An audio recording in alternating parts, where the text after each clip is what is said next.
आज हम लोग 10वीं क्लास के सिविक्स यानी नागरिक शास्त्र को शुरू करेंगे, जिसमें आज हम आपको सबसे पहले नंबर चैप्टर के बारे में बताएंगे जिसका नाम है लोकतंत्र में सत्ता की साझेदारी, जो कि एक काफ़ी महत्वपूर्ण चैप्टर है क्योंकि इस चैप्टर से प्रत्येक वर्ष ऑब्जेक्टिव और सब्जेक्टिव में बहुत सारे प्रश्न पूछे जाते हैं।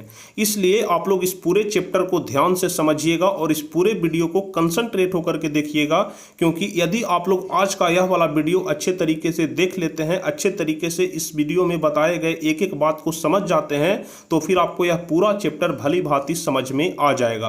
क्योंकि आज का जो यह क्लास है यह बेसिक क्लास है, जो लोकतंत्र में सत्ता की साझेदारी चैप्टर है उसका बेसिक क्लास है। और यदि आप लोग बेसिक क्लास अच्छे तरीके से कर लेते हैं तो फिर आपको आगे समझने में ज़्यादा परेशानी नहीं होगा और आप लोग इस चैप्टर को भली भांति समझेंगे। और यदि इस चैप्टर से संबंधित कोई भी प्रश्न आपसे पूछा जाएगा तो फिर आप लोग इसका जवाब भी भली भांति दे पाएंगे। तो चलिए बिना समय गवाए हम लोग शुरू करेंगे, लेकिन उसके पहले यदि आप लोग चैनल पर नए हैं तो चैनल को जरूर सब्सक्राइब कर लीजिएगा ताकि आगे के भी हर एक वीडियो का नोटिफिकेशन आपको मिल सके। तो चूंकि हम लोग नागरिक शास्त्र शुरू कर रहे हैं तो सबसे पहले हम लोग को जान लेना चाहिए कि नागरिक शास्त्र क्या होता है और नागरिक शास्त्र का जन्मदाता कौन है, या फिर हम लोग कह सकते हैं कि नागरिक शास्त्र का पिता किन्हें कहा जाता है। तो आप लोग ध्यान रखिएगा कि नागरिक शास्त्र का पिता अरस्तु को कहा जाता है, जो कि यूनान देश के निवासी थे। कभी कभी ऑब्जेक्टिव क्वेश्चन में पूछ देता है कि नागरिक शास्त्र का पिता किन्हें कहा जाता है, तो आपको बताना है कि अरस्तु को कहा जाता है। और कभी कभी यह भी पूछ देता है कि अरस्तु किस देश के निवासी थे, तो आपको बताना है कि यूनान देश के निवासी थे। तो चलिए अब हम लोग जान लेते हैं कि नागरिक शास्त्र क्या होता है, यानी कि नागरिक शास्त्र का परिभाषा हम लोग किस प्रकार से लिखेंगे और नागरिक शास्त्र हमें क्या जानकारी देता है। तो आप लोग ध्यान रखिएगा कि नागरिक शास्त्र एक ऐसी विषय होती है जो हम सभी को एक अच्छी नागरिकता का अध्ययन कराता है। आप सभी लोग भारत के एक नागरिक हैं और आप लोग के पास अपना नागरिकता होता है और आपका मौलिक अधिकार होता है और मौलिक कर्तव्य होता है, और आपको अपना मौलिक अधिकार और मौलिक कर्तव्य कभी नहीं भूलना चाहिए। और इसी का ज्ञान हमें कौन देता है? नागरिक शास्त्र देता है। यानी कि नागरिक शास्त्र पढ़ने से हमें अच्छी नागरिकता का बोध होता ही है, अच्छी नागरिकता का पता चलता ही है। इसके अलावा हमें यह भी पता चलता है कि हमारा मौलिक अधिकार क्या है और मौलिक कर्तव्य क्या है। तो यदि आपसे पूछा जाता है कि नागरिक शास्त्र क्या होता है, तो आपको यही बताना है कि यह एक ऐसी विषय होती है जो हम सभी को एक अच्छी नागरिकता का अध्ययन कराता है। साथ ही साथ हमें यह भी बताता है कि हमारा मौलिक अधिकार क्या है और मौलिक कर्तव्य क्या है। यानी कि नागरिक शास्त्र हमारे मौलिक अधिकार एवं मौलिक कर्तव्यों का ज्ञान भी कराता है। तो कुल मिलाकर के नागरिक शास्त्र का परिभाषा यही होगा, आप लोग ध्यान रखिएगा। और अभी हम आपको बता दिए कि नागरिक शास्त्र का पिता अरस्तु को कहा जाता है, जो कि यूनान देश के निवासी थे। यह भी आप लोग ध्यान रखिएगा। अब चलिए हम लोग सीधे आते हैं अपने चैप्टर पे, यानी कि जो पहला चैप्टर है लोकतंत्र में सत्ता की साझेदारी, इसके बारे में हम लोग थोड़ा जान लेते हैं। तो चूंकि इस चैप्टर के शीर्षक का ही नाम है लोकतंत्र में सत्ता की साझेदारी, तो सबसे पहले हम लोग जानेंगे कि लोकतंत्र क्या होता है और उसके बाद जानेंगे कि सत्ता की साझेदारी किसको बोलते हैं और सत्ता की साझेदारी क्यों जरूरी है। और आपके किताब में बेल्जियम और श्रीलंका की मदद से सत्ता की साझेदारी के बारे में बताने का प्रयास किया गया है, समझाने का प्रयास किया गया है। तो हम भी आपको बेल्जियम और श्रीलंका का उदाहरण देकर के सत्ता की साझेदारी के बारे में बताने का प्रयास करेंगे। तो सत्ता की साझेदारी के बारे में अगर हम लोग बात करें तो सत्ता की साझेदारी कहने का मतलब होता है कि मान लिया जाए कि भारत में हर एक धर्म के लोग रहते हैं, जैसे हिंदू भी रहते हैं, मुस्लिम भी रहते हैं, सिख भी रहते हैं, ईसाई भी रहते हैं। इस प्रकार से चूंकि भारत धर्मनिरपेक्ष देश है, इसलिए हर एक धर्म के लोग यहाँ पर रहते हैं और यहाँ पर हर एक धर्म के लोगों को बराबर की दृष्टि से देखा जाता है। ऐसा नहीं है कि यहाँ पर हिंदू का संख्या अधिक है तो हिंदू को ज़्यादा मान आदर होता है और मुस्लिम का कम मान आदर होता है, हिंदू के पास ज़्यादा अधिकार है और मुस्लिम के पास कम अधिकार है। ऐसा बिल्कुल नहीं होता है। और यहाँ के सत्ता में भी सभी का बराबर का साझेदारी होता है, यानी कि एक वोट देने का अधिकार हिंदू के पास भी है और एक ही वोट देने का अधिकार मुस्लिम के पास भी है और एक ही वोट देने का अधिकार सिख के पास भी है। ऐसा नहीं है कि हिंदू का संख्या अधिक है तो हिंदू 2 वोट दे सकता है और मुस्लिम का संख्या अधिक है तो मुस्लिम 1 ही वोट दे सकता है। ऐसा बिल्कुल नहीं है, सभी को बराबर की दृष्टि से देखा जाता है और इसी को बोलते हैं सत्ता की साझेदारी। साझेदारी कहने का मतलब होता है कि मिलजुल करके रहना और मिलजुल करके किसी भी काम को आगे बढ़ाना, उसी को साझेदारी बोलते हैं और इसको अंग्रेजी में पार्टनरशिप भी बोला जाता है। चलिए सबसे पहले हम लोग जान लेते हैं कि लोकतंत्र क्या होता है। लोकतंत्र कहने का मतलब होता है जनता का शासन। जहां पर जनता शासन करती है उसे ही लोकतंत्र बोला जाता है। लेकिन सबसे पहले हम लोग जान लेते हैं कि लोकतंत्र की उत्पत्ति कहां से हुई, यानी कि जो लोकतंत्र शब्द है यह कैसे बना। तो आप लोग जानते हैं कि लोकतंत्र को अंग्रेजी में डेमोक्रेसी बोला जाता है और जो यह डेमोक्रेसी शब्द है यह ग्रीक भाषा के 2 शब्दों से मिलकर के बना है, डेमोस और क्रेसिया। डेमोक्रेसी शब्द ग्रीक भाषा के 2 शब्दों से मिलकर के बना है, डेमोस और क्रेसिया। जहां पर डेमोस का मतलब जनता होता है और क्रेसिया का मतलब शासन होता है और यदि हम लोग दोनों को मिला दें तो इसका अर्थ हो जाएगा जनता का शासन। यानी लोकतंत्र कहने का मतलब क्या हो गया, जनता का शासन। तो लोकतंत्र कहने का मतलब आप लोग ध्यान रखिएगा कि जहां पर जनता शासन करे वैसे देश को लोकतांत्रिक देश कहा जाता है। यानी लोकतंत्र कहने का मतलब जनता का शासन और ग्रीक भाषा के कौन 2 शब्दों से मिलकर के बना है, तो डेमोस और क्रेसिया। आप लोग ध्यान रखिएगा। अब चलिए हम लोग जान लेते हैं कि लोकतंत्र क्या है और लोकतंत्र का परिभाषा क्या होगा। तो आप लोग ध्यान रखिएगा कि लोकतंत्र में प्रत्येक जनता की अहम भागीदारी होती है और लोकतंत्र उस रूप को कहा जाता है जिसमें शासन की संपूर्ण शक्ति जनता के हाथों में निहित होती है। जैसे आप लोग समझिए कि भारत एक लोकतांत्रिक देश है तो यहाँ पर जो भी पावर होता है वह जनता के हाथों में होता है। अगर जनता किसी को अपना प्रतिनिधित्व बना करके उसको सत्ता में बिठाएगी तो वही सत्ता में बैठेगा। अगर किसी को वोट नहीं देगा तो वह सत्ता में नहीं जाएगा। जैसे मान लिया जाए कि अगर इस बार जनता का मन हो गया कि बीजेपी का सरकार बनाना है तो सरकार बीजेपी का ही बनेगा, क्योंकि सभी लोग बीजेपी को वोट देंगे। अगर जनता का मन हो गया कि नहीं इस बार बीजेपी को नहीं बल्कि कांग्रेस को वोट देना है तो सभी लोग कांग्रेस को ही वोट देंगे। तो इस प्रकार से जो संपूर्ण शक्ति होता है सत्ता के बागडोर का वह जनता के हाथों में निहित होता है। जनता अगर किसी को चाहेगा तो राजा बना देगा और जनता अगर किसी को चाहेगा तो रंक बना देगा। तो इस प्रकार से आप लोग समझिएगा कि लोकतंत्र में शासन की संपूर्ण शक्ति जनता के हाथों में निहित होती है। लेकिन लोकतंत्र का एक दूसरा परिभाषा अमेरिका के भूतपूर्व राष्ट्रपति अब्राहम लिंकन जी ने दिया है। यानी कहने का मतलब कि अब्राहम लिंकन ने लोकतंत्र का एक अलग ही परिभाषा दिया। कौन सा परिभाषा दिया? तो अब्राहम लिंकन ने कहा कि लोकतंत्र उसे कहते हैं जो जनता के लिए और जनता के द्वारा चुने गए शासन लोकतंत्र कहलाता है। यानी कि अगर आपसे पूछ दिया जाए कि अब्राहम लिंकन के अनुसार लोकतंत्र का क्या परिभाषा होगा तो आपको बताना है कि जनता के लिए और जनता के द्वारा चुने गए शासन को ही लोकतंत्र कहा जाता है, जो जनमत पर आधारित होता है। जनमत कहने का मतलब होता है जनता का मत, यानी कि जनता का जो मत होगा वही काम होगा। अगर जनता चाहेगी कि हमको इसका सरकार बनाना है तो उसी का सरकार बनेगा, अगर जनता चाहेगी कि इसका सरकार गिराना है तो उसका सरकार गिर जाएगा। यानी कि जो संपूर्ण शक्ति है वह जनमत पर आधारित है, यानी कि जनता के हाथों में निहित है। तो लोकतंत्र कहने का मतलब आप लोग समझ गए होंगे। तो कुल मिलाकर के अगर लोकतंत्र का आपसे परिभाषा पूछ दिया जाए तो इतना आपको लिखना पड़ेगा। अब चलिए हम लोग समझते हैं सत्ता की साझेदारी का क्या मतलब होता है। अभी हम आपको बताएं कि पहले हम लोकतंत्र के बारे में बता देते हैं, उसके बाद हम आपको सत्ता की साझेदारी कहने का मतलब समझाएंगे कि सत्ता की साझेदारी क्यों जरूरी है। और सत्ता की साझेदारी को समझने के लिए सबसे पहले हम लोग बेल्जियम की स्थिति को समझेंगे और श्रीलंका की स्थिति को समझेंगे और बेल्जियम और श्रीलंका की मदद से हम लोग सत्ता की साझेदारी अच्छे तरीके से समझ जाएंगे कि सत्ता की साझेदारी क्या होती है और सत्ता की साझेदारी क्यों जरूरी है। तो देखिए सबसे पहले हम लोग बेल्जियम की बात कर लेते हैं। यहाँ पर आप लोग जो नक्शा देख रहे हैं यह बेल्जियम का नक्शा है, जो कि एक यूरोप का छोटा सा देश है। यानी कि जो बेल्जियम है वह यूरोप का छोटा सा देश है और इतना छोटा है कि यह केवल हमारे हरियाणा के बराबर ही है। यानी कि जितना क्षेत्रफल हमारे हरियाणा का है उतना ही क्षेत्रफल है किसका, बेल्जियम का। लेकिन आबादी के मामले में हरियाणा से भी आधी है, यानी कि हरियाणा का आबादी 2 करोड़ है लेकिन बेल्जियम का आबादी सिर्फ 1 करोड़ के आसपास है। तो इतना आप लोग ध्यान रखिएगा। अब चलिए हम लोग जातीय बनावट की बात कर लेते हैं कि बेल्जियम में जातीय बनावट कैसा है। तो बेल्जियम में 1 करोड़ की आबादी है जिसमें 59% लोग डच भाषा बोलते हैं, यानी कि बेल्जियम के 100 में से 59% लोग डच भाषा बोलते हैं। और जो डच भाषा बोलते हैं वह फ्लेमिश इलाका में रहते हैं। और फ्लेमिश इलाका कहाँ पर है, आप लोग जो यह वाला इलाका देख रहे हैं यह फ्लेमिश का इलाका है। और इस इलाका में जितने सारे भी लोग रहते हैं वह डच भाषा बोलते हैं।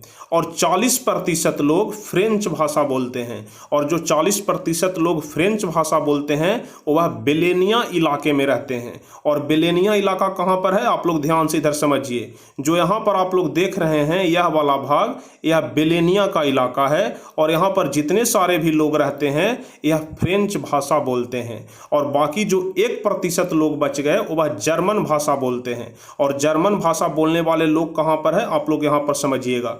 जो यहाँ पर आप लोग छोटा सा भाग देख रहे हैं यहाँ पर जर्मन भाषा बोलने वाले लोग रहते हैं। लेकिन यहाँ पर जो आप लोग छोटा सा डॉट के माध्यम से समझ रहे हैं, जैसे आप लोग यहाँ पर देखिए, यहाँ पर एक छोटा सा डॉट है, यह बेल्जियम का राजधानी है ब्रुसेल्स। ठीक है, कभी कभी आपसे पूछ दिया जाएगा कि बेल्जियम का राजधानी कहाँ है, तो आपको बताना है ब्रुसेल्स। ठीक है, तो ब्रुसेल्स में सीधे इसका उल्टा है। कहने का मतलब कि अगर हम लोग ओवरऑल बेल्जियम का बात करें तो 59% लोग डच भाषा बोलते हैं। लेकिन बेल्जियम के राजधानी ब्रुसेल्स की बात किया जाए तो यहाँ पर 80% लोग फ्रेंच भाषा बोलते हैं। ठीक है, इस बात को आप लोग ध्यान से समझिए। पूरे अगर बेल्जियम का बात किया जाए तो 59% लोग डच भाषा बोलते हैं। लेकिन सिर्फ अगर राजधानी की बात किया जाए तो सिर्फ 20% लोग ही डच भाषा बोलते हैं। और अगर पूरे ओवरऑल बात किया जाए तो फ्रेंच भाषा बोलने वाले 40% लोग हैं। लेकिन अगर राजधानी की बात किया जाए तो यहाँ पर 80% लोग फ्रेंच भाषा बोलते हैं। कहने का मतलब कि पूरे बेल्जियम और राजधानी दोनों में उल्टा का डिफरेंस है। तो ओवरऑल आप लोग यहाँ पर अच्छे तरीके से समझ गए होंगे कि ब्रुसेल्स में और बेल्जियम में जातीय बनावट किस प्रकार का है। यानी कि जो बेल्जियम है और जो बेल्जियम का राजधानी ब्रुसेल्स है उसमें जातीय बनावट में क्या अंतर है। चलिए एक बार फिर से हम आपको बता देते हैं, बस आप लोग ध्यान से समझिएगा। अगर पूरे बेल्जियम का बात किया जाए तो डच भाषी लोगों की संख्या 59% है। लेकिन वहीं बेल्जियम की राजधानी ब्रुसेल्स की बात किया जाए तो डच भाषी लोगों की संख्या बहुत कम है। यानी कि राजधानी में सिर्फ 20% लोग ही डच भाषा बोलते हैं। और यदि हम लोग बेल्जियम में फ्रेंच भाषी लोगों की संख्या की बात करें तो वहां पर फ्रेंच भाषी लोग 40% रहते हैं। वहीं अगर बेल्जियम की राजधानी ब्रुसेल्स की बात किया जाए तो फ्रेंच भाषी लोगों की संख्या बहुत अधिक है, यानी कि 80% है। और आप लोग अब यहां पर यह समझिए कि चूंकि राजधानी में फ्रेंच भाषी लोगों की संख्या 80% है, इसलिए फ्रेंच भाषी लोग ज्यादा ताकतवर हैं, उनका दबदबा चलता है। क्यों दबदबा चलता है? क्योंकि राजधानी में इनका संख्या 80% है। तो इसलिए जो दबदबा चलता है फ्रेंच भाषी लोगों का, इसलिए वहां पर तनाव का माहौल रहता है। किनके किनके बीच में? तो फ्रेंच भाषी लोगों के बीच में और डच भाषी लोगों के बीच में तनाव का माहौल रहता है। किस बात को लेकर के तनाव का माहौल रहता है? तो यहां पर आप लोग यह समझिएगा कि चूंकि फ्रेंच भाषी लोगों का संख्या राजधानी में बहुत अधिक है और डच भाषी लोगों का संख्या बहुत कम है, तो आप लोग जानते हैं कि जहां पर भी जिसका संख्या अधिक होता है वह सोचता है कि सत्ता हमारे हाथ में हो, नियम हमारे हिसाब से बने, जो भी यहां पर कानून बने वह हमारे हिसाब से बने, यहां पर हमारा दबदबा हो, जो भी हम बात बोले उसको हमसे कमजोर लोगों को सुनना पड़ेगा। इस वजह से कमजोर लोगों के बीच और मजबूत लोगों के बीच हमेशा तनाव बना रहता है। और वही तनाव यहां पर फ्रेंच भाषी और डच भाषी लोगों के बीच बना हुआ था। तो ऐसे स्थिति में सत्ता की साझेदारी कैसे हुई? जब दोनों भाषी लोगों के बीच यानी कि फ्रेंच भाषी और डच भाषी लोगों के बीच तनाव का माहौल है, ऐसे में बेल्जियम इतना अधिक विकास क्यों कर रहा है कि इतना छोटा देश होते हुए भी इसका नाम एक विकसित देश में शामिल है। तो चलिए इसके बारे में तो आगे हम आपको बताएंगे कि कैसे यहाँ की सरकार ने, कैसे यहाँ की जनता ने एकजुट होकर के इस तनाव के माहौल को दूर किया और आपस में एकजुटता बनाया और सत्ता में साझेदारी किया। इसके बारे में तो हम लोग आगे समझेंगे। तो फिलहाल आप लोग यहाँ पर ध्यान रखिएगा कि जो बेल्जियम है वहाँ पर फ्रेंच भाषी लोगों की संख्या कम है, लेकिन वह ज़्यादा समृद्ध हैं और ज़्यादा ताकतवर हैं। लेकिन डच भाषी लोगों की संख्या अधिक है, लेकिन वह देर से विकास किया, यानी कि वे कमज़ोर थे। इस वजह से फ्रेंच और डच भाषी लोगों के बीच 1950 और 1960 के दशक में दोनों समुदायों के बीच तनाव हो जाता है। अब इस तनाव से लोग कैसे बाहर आते हैं, वहाँ की सरकार क्या करती है, कैसा कानून बनता है, कैसा नियम बनता है, इसके बारे में अभी हम लोग आगे बातचीत करेंगे। लेकिन उसके पहले हम लोग श्रीलंका के बारे में जान लेते हैं कि श्रीलंका में जातीय बनावट कैसा है और वहाँ की स्थिति क्या है, इसके बारे में हम लोग देख लेते हैं। यहाँ पर आप लोग श्रीलंका का नक्शा देख रहे हैं जो कि हमेशा भारत के नीचे लटकता हुआ रहता है, आप लोग देखे होंगे। और जो श्रीलंका है वह एक द्वीपीय देश है। द्वीपीय देश कहने का मतलब कि चारों तरफ से समुद्र से घिरा हुआ है, यानी कि यहाँ पर जो आप लोग देख रहे हैं यह श्रीलंका चारों तरफ से समुद्र से घिरा हुआ है। चारों तरफ सिर्फ समुद्र ही समुद्र है। तो जहाँ पर चारों तरफ से समुद्र से घिरा हुआ देश होता है वैसे देश को द्वीपीय देश कहा जाता है। और यह जो श्रीलंका है यह अपने तमिलनाडु के तट से कुछ ही किलोमीटर दूरी पर स्थित है, यानी कि तमिलनाडु से सटा हुआ देश है, आप लोग ध्यान रखिएगा। और श्रीलंका की आबादी कितना है तो 2 करोड़ है। इतना तो बेसिक चीज आप लोग श्रीलंका के बारे में ध्यान रखिएगा कि यह एशिया का एक द्वीपीय देश है जो कि तमिलनाडु के तट से कुछ किलोमीटर की दूरी पर है। और आबादी कितना है तो 2 करोड़ की आबादी है। अब चलिए हम लोग बात कर लेते हैं जातीय बनावट के बारे में कि श्रीलंका में जातीय बनावट कैसा है। अभी हम लोग बेल्जियम के जातीय बनावट के बारे में देख रहे थे, अभी हम लोग देखेंगे कि श्रीलंका में जातीय बनावट कैसा है। तो श्रीलंका में मुख्य रूप से 3 जाति के लोग रहते हैं, सिंहली, तमिल और ईसाई।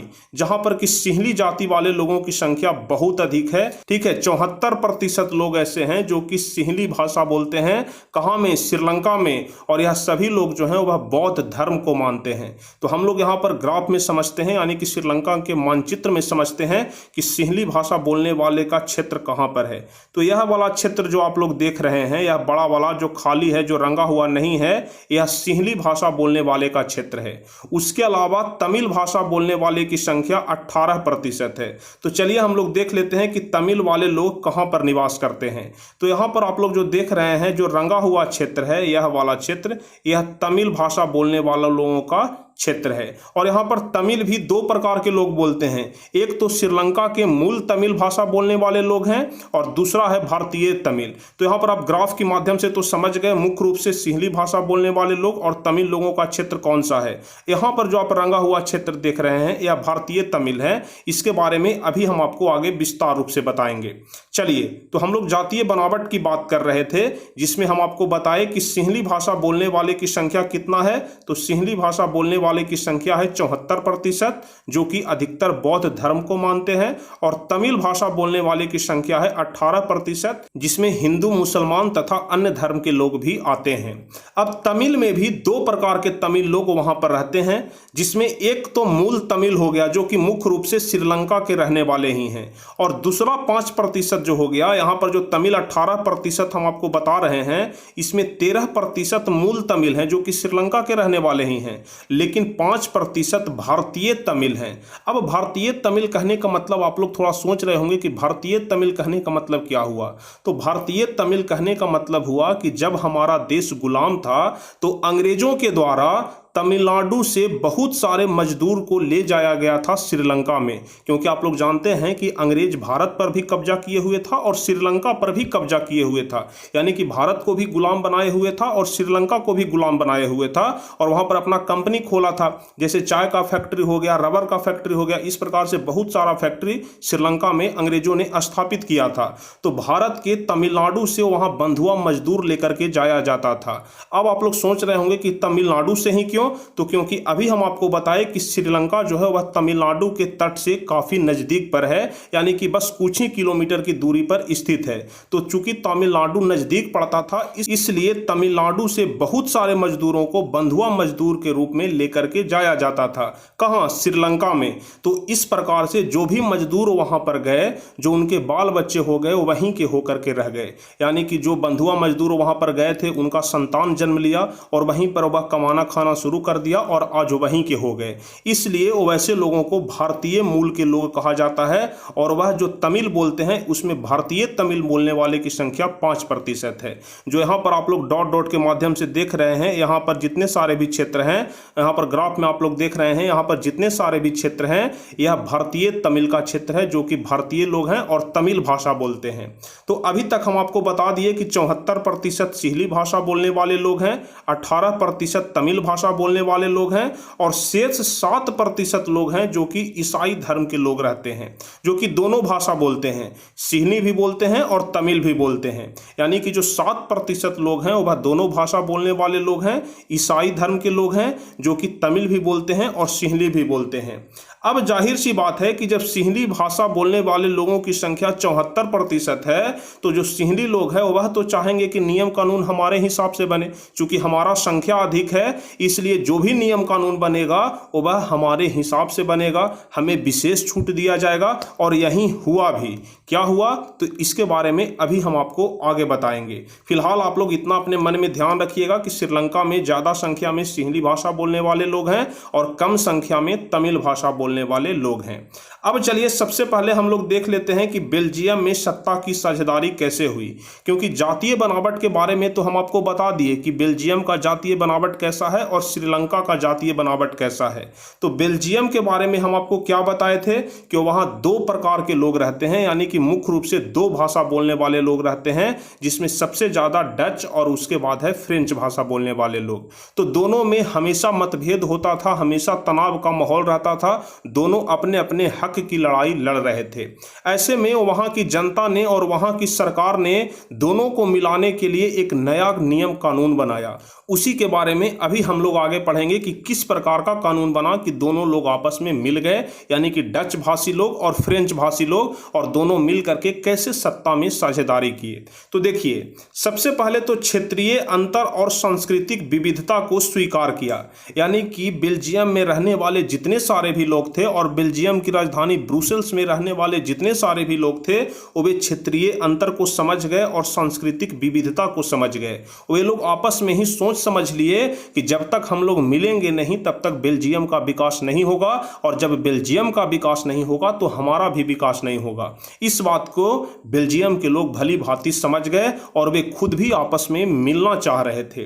अब चलिए 1970 और 1993 के बीच संविधान में 4 बार संशोधन किया गया ताकि सभी लोग मिलजुल कर रहें। यानी कि बेल्जियम में 1970 से 1993 के बीच में संविधान में 4 बार संशोधन हुआ। संशोधन कहने का मतलब होता है कि जो नियम कानून खराब बन गया है उसमें बदलाव कर करके जनता के हित में बढ़िया नियम कानून बनाना, यानी कि वैसा कानून जो कि जनता के हित में हो, जिससे कि जनता की भलाई हो। तो जो नियम कानून पहले से चला आ रहा था बेल्जियम में, उस नियम कानून में संशोधन कर करके एक नया नियम कानून बनाया गया जो कि जनता के हित में था। उसके अलावा क्या किया गया कि केंद्र सरकार में डच और फ्रेंच भाषी मंत्रियों की संख्या समान हो गई। यहाँ पर जो सरकार बना एक मुख्य रूप से केंद्र सरकार बना। जिस प्रकार से अभी आप लोग जानते हैं कि भारत में एक केंद्र सरकार होता है और उसके नीचे राज्य सरकार होता है जिसको मुख्यमंत्री बोलते हैं, और जो केंद्र सरकार होता है उसको प्रधानमंत्री बोलते हैं। तो वहाँ पर भी यानी कि बेल्जियम में भी ऐसा ही हुआ। यानी कि जो बेल्जियम के मुख्य सत्ता के रूप में, यानी कि बेल्जियम के केंद्र सरकार में जो सरकार बना उसमें दोनों तरफ का मंत्री रहा, यानी कि डच भाषा वाला भी मंत्री रहा और फ्रेंच भाषा वाला भी मंत्री रहा।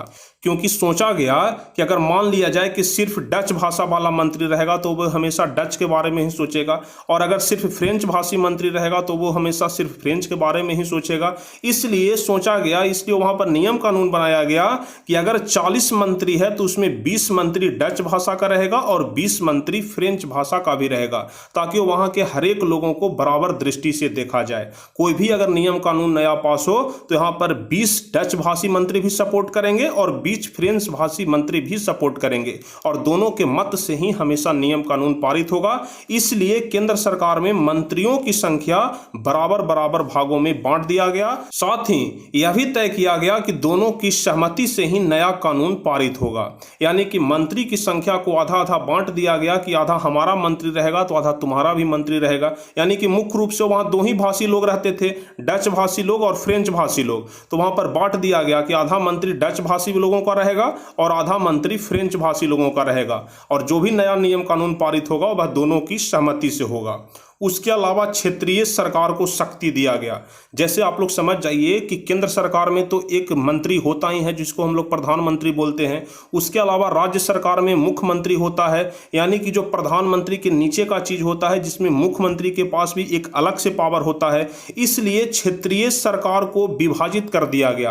कहने का मतलब कि जहां पर डच भाषी लोग ज्यादा थे वहां पर डच भाषी लोगों का सरकार बना दिया गया, और जहां पर फ्रेंच भाषी ज्यादा थे वहां पर फ्रेंच भाषी लोगों का सरकार बना दिया गया, ताकि दोनों में कोई भी मतभेद न हो। यानी कि जो जनता चाह रही थी उसी प्रकार से सारे नियम कानून बना दिए गए।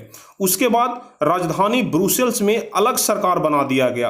अभी आप लोग को हम बता रहे थे कि बेल्जियम और बेल्जियम की राजधानी ब्रुसेल्स में सीधे उल्टा का अंतर था, यानी कि वहां डच भाषी लोगों की संख्या अधिक था तो राजधानी में कम था, और वहां पर फ्रेंच भाषी लोगों का संख्या अधिक था तो राजधानी में फ्रेंच भाषी लोगों का संख्या कम था। इस प्रकार से उल्टा संबंध बन रहा था। इसलिए राजधानी ब्रुसेल्स में एक अलग सरकार बना दिया गया और दोनों समुदायों का समान प्रतिनिधित्व दिया गया। यानी कि राजधानी ब्रुसेल्स में दोनों तरफ के मंत्री को समान प्रतिनिधित्व देकर के एक अलग सरकार बना दिया गया, और केंद्र और राज्य सरकार के अलावा एक तीसरे स्तर के सरकार का गठन किया गया जिसको कि सामुदायिक सरकार बोलते हैं। जैसे मान लिया जाए कि किसी धर्म के नियम में परिवर्तन करना हो, तो धर्म के नियम में परिवर्तन के लिए हो सकता है कि सरकार से उतना बढ़िया कानून न बने, इसलिए एक सामुदायिक सरकार का भी गठन किया गया जो कि जनता की तरफ से अपना बात रखेगा। अगर कोई ऐसा मैटर आएगा जहां पर कि सरकार उसको सॉल्व नहीं कर पा रही है तो वहां पर सामुदायिक सरकार उस चीज को सॉल्व कर देगा। इसलिए जनता के हित में अनेक प्रकार के सरकार का गठन किया गया, जिसमें मुख्य रूप से केंद्र सरकार, उसके बाद क्षेत्रीय सरकार, उसके बाद राजधानी ब्रुसेल्स में एक अलग सरकार, उसके बाद फिर एक सामुदायिक सरकार। यानी कुल मिलाकर के 4 प्रकार के सरकार का वहां पर गठन कर दिया गया ताकि जनता खुश रहे, जनता के बीच तनाव न रहे। यानी कि जो डच भाषी लोग हैं और जो फ्रेंच भाषी लोग हैं दोनों के बीच तनाव न रहे, दोनों आपस में मिलजुल करके रहें। इस कारण से वहां पर नए नए नियम कानून बना दिए गए, अलग अलग सरकारों में विभाजित कर दिया गया। और इसके बाद हुआ क्या, तो सभी लोग आपस में मिलजुल करके रहने लगे, क्योंकि सभी लोगों को समान अधिकार दे दिया गया। और जो बेल्जियम था वह विकास की राह पर बढ़ चला, और आज बेल्जियम का गिनती एक विकसित देश में आता है, क्योंकि वहां पर अनेक प्रकार के भाषी होने के बावजूद भी सभी लोग मिलजुल करके रहते हैं और बेल्जियम के विकास में अपना योगदान देते हैं। इस प्रकार से आप लोग देख रहे हैं कि बेल्जियम में किस प्रकार से सत्ता की साझेदारी हुई। वहीं अगर हम लोग श्रीलंका की बात कर लें तो श्रीलंका में इस प्रकार से सत्ता की साझेदारी नहीं हुई है। इसी वजह से श्रीलंका पिछड़ा हुआ देश बना हुआ है। कैसे, आप लोग देख लीजिए, जब भारत आजाद हुआ था जस्ट उसके कुछ दिन के बाद श्रीलंका भी आजाद हो गया था। यानी कि भारत 1947 ईस्वी में आजाद हुआ था और श्रीलंका 1948 में आजाद हो गया था। और अभी हम आपको बताएं कि श्रीलंका में 2 प्रकार के मुख्य रूप से लोग रहते हैं, जिसमें सिंहली लोग हैं और तमिल भाषी लोग हैं। जिसमें सिंहली की संख्या अधिक है, 74% है, और तमिल भाषी लोगों की संख्या कम है, यानी कि सिर्फ 18% है। तो जाहिर सी बात है कि जब सिंहली का संख्या 74% है तो वहां पर सिंहली का दबदबा है। यानी कि सिंहली का ही बोलबाला है, जो नियम कानून सिंहली बनाएगा उसी को पारित किया जाता है। इस वजह से क्या हुआ कि 1956 में सिंहली भाषा को राष्ट्रभाषा का दर्जा दे दिया गया। जब वहां का सरकार ने देखा कि 74% लोग सिंहली भाषा बोलने वाले लोग हैं, तो अपने चक्कर में क्या किया कि वहां के सरकार ने वोट के चक्कर में क्या किया कि सिंहली भाषा को राष्ट्रभाषा घोषित कर दिया गया। इसलिए घोषित कर दिया गया ताकि सिंहली भाषा बोलने वाले लोग खुश रहेंगे और आपस में मिलजुल करके रहेंगे, और तमिल भाषा बोलने वाले पर ध्यान ही नहीं दिया गया। और जाहिर सी बात है कि जब एक देश में 2 तरह का बात किया जाए तो वह देश कभी भी विकास नहीं करेगा। अगर देश का विकास करना है तो वहां पर के हर एक संप्रदाय के लोगों को साथ लेकर के चलना पड़ेगा। लेकिन श्रीलंका में ऐसा नहीं हुआ। श्रीलंका में सिंहली भाषी लोगों का संख्या अधिक था, इसलिए उनको वहां पर छूट मिलना शुरू हो गया। सरकारी नौकरी में सिंहलियों को प्राथमिकता मिलने लगा। प्राथमिकता कहने का मतलब कि सरकारी नौकरी में मान लिया जाए कि 10,000 सीट है तो पहले जितना सीट पर हो सके सिंहली भाषी लोग जाएंगे और जो सीट बच जाएगा उस पर सिर्फ तमिल लोग जाएंगे। यानी कि सिंहली भाषी लोगों को सरकारी नौकरियों में भी छूट मिलना शुरू हो गया। सरकारी कॉलेज और सरकारी स्कूलों में भी सिंहलियों को छूट मिलने लगा। जैसे मान लिया जाए कि कोई सिंहली भाषी बच्चे हैं, पहले उनका एडमिशन होगा, अगर जगह खाली रहा स्कूल या कॉलेज में तो तमिल भाषी लोगों का एडमिशन होगा। इस प्रकार के नियम कानून बना दिए गए कि तमिल लोगों पर थोड़ा सा भी ध्यान नहीं दिया गया, जबकि सिंहली का ही वहाँ पर बोलबाला होने लगा। बौद्ध धर्म को संरक्षण मिलने लगा क्योंकि वहाँ पर बौद्ध धर्म के लोग ही मानते थे, जो सिंहली भाषी लोग थे वह बौद्ध धर्म को ही मानते थे, इसलिए बौद्ध धर्म को संरक्षण मिलना शुरू हो गया। और बाकी जो दूसरे लोग थे जो कि मंदिर मस्जिद में अपना पूजा करते थे, उनका मंदिर तोड़ा जाने लगा, उनका मस्जिद तोड़ा जाने लगा, और जो बौद्ध धर्म के लोग थे वह बौद्ध धर्म का संरक्षण करने लगे। इस प्रकार से एक तरफा शासन वहां पर चल रहा था। कहां पर? श्रीलंका में। यानी कि जो सिंहली भाषी लोग थे वे अपने हिसाब से वहां का शासन चला रहे थे, और इस बात को लेकर के तमिल भाषी लोगों में बहुत ज्यादा गुस्सा था, क्योंकि जाहिर सी बात है कि अगर एक ही घर में दो भाई हैं और दोनों भाइयों के साथ अलग अलग सुलूक किया जाए तो एक भाई तो गुस्सा होगा ही। अगर एक भाई को ज्यादा मान आदर मिले, एक भाई को ज्यादा हिस्सा मिले तो दूसरा भाई जरूर लड़ाई कर लेगा। और वहीं हुआ श्रीलंका में कि जो तमिल भाषी लोग की संख्या कम था वह नाराज हो गया, और नाराज होकर के सरकार और राजनीतिक पार्टियों का दुश्मन बन गया। यानी कि जो तमिल भाषी लोग थे वो सरकार को अपना दुश्मन समझने लगा और वहां की राजनीतिक पार्टियों को अपना दुश्मन समझने लगा। और इस वजह से जो तमिल भाषी लोग थे, जो 18% थे, उन्होंने एक अलग राजनीतिक पार्टी बनाई और अपनी कुछ मांगे रखी। यानी कि जब तमिल भाषी लोग देख लिए कि हमारा मांग कोई नहीं पूरा करता है तो अपना एक अलग पार्टी बना लिया, और अलग पार्टी बना करके अपना मांग रखा कि हमको ये चीज चाहिए। मांग में क्या क्या रखा कि तमिल को भी राजभाषा बनाओ।